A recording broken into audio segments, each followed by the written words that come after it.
The spooky season is upon us, and the Springfield Museums have a collection of true stories and tall tales just in time for Halloween. With the formation of the museums dating back to the 1800s, there is no shortage of interesting facts, well-documented history, and some fun tall tales with a little embellishment thrown in for good measure. I spoke with Jenny Powers, Family Engagement Coordinator at the Springfield Museums, to hear some of the most interesting stories that the Springfield Quadrangle has to offer. Our visitors have always been fascinated by these old buildings and by the ghosts that may inhabit them, especially the George Walter Vincent Smith Art Museum, because the founders are actually interred, cremated and interred in the walls.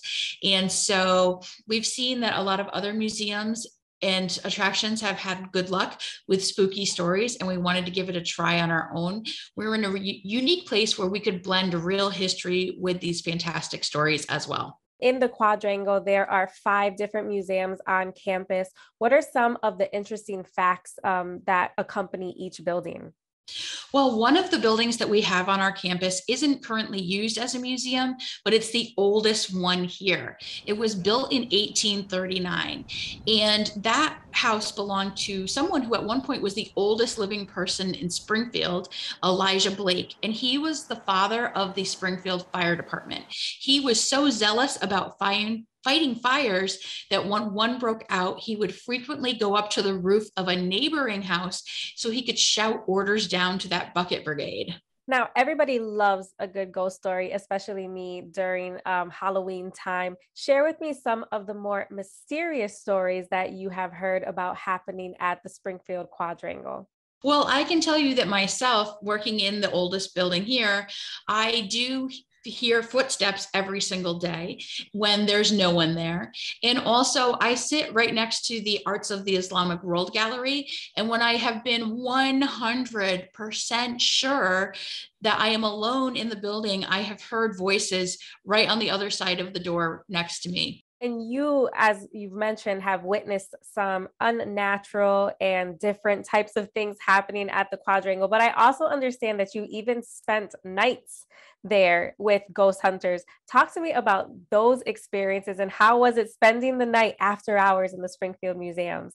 So we've done that in the George Walter Vincent Smith Art Museum 3 times. The ghost hunters bring a lot of different equipment, so it takes a lot just to get ready. They also bring psychics with them or people who are sensitive, as well as motion cameras and GoPros and iPads that do all kinds of special things to try to detect ghosts. I have always felt a special presence with us here in this building. This couple loved their collection so much and they wanted to share it so much that I think that's the presence we feel. However, it's been pretty funny to see one of the ghost detectors come on suddenly, change different colors, and one of our security guards jump halfway across the room. It was very interesting to see the different kinds of things that the ghost hunters connected to perceiving ghosts. Some of the things I think were interesting types of science, and some of them were a little less believable to me.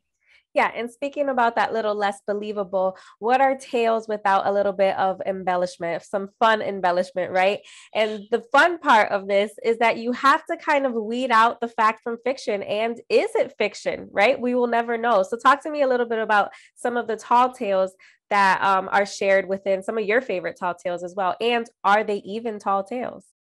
Well, one story that I especially loved went back to that Blake house. And the story was about Mr. Blake being very upset that there had been a rash of burglaries in the area.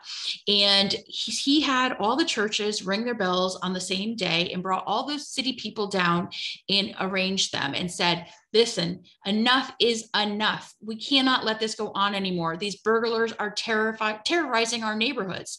So he assembled a posse and brought them out to where they believed robbers were hiding out in a cave near what was a campground at the time. And the head leader of the gang came out, Mr. Stevenson, and he walked up and held a gun to Mr. Blake's head and said, leave. Mr. Blake was undeterred. He grabbed the gun, he tackled the man and wrestled him to the ground. And then that man and one other were both arrested, brought back to Springfield, charged with 7 indictments and sentenced to life in prison. That is one of my favorite tall tales that is actually true. I have another tall tale that is actually true. I don't think we can celebrate Halloween at all without talking about the king of spooky himself, Mr. Vincent Price. Well, Vincent Price actually donated a 17th century Italian drawing to Springfield Museums that is still in our collection. He was friends with a former curator and donated a double-sided red chalk drawing to the collections. Obviously works on paper, have to rest quite a bit, so it's not on exhibit right now, but it's really cool to know that's there. What do you think it is about storytelling that people connect with so much? And what do you hope they take away from these interesting facts about the Springfield Museums? There are plenty of fun facts, but when they're not part of a larger narrative, they just don't stick in the same way. When you build in more details, it becomes more memorable and it's easier to learn.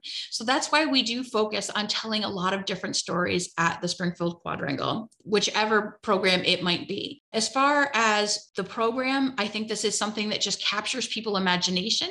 It brings them almost out of reality and into a world of fantasy that we can enjoy while learning at the same time.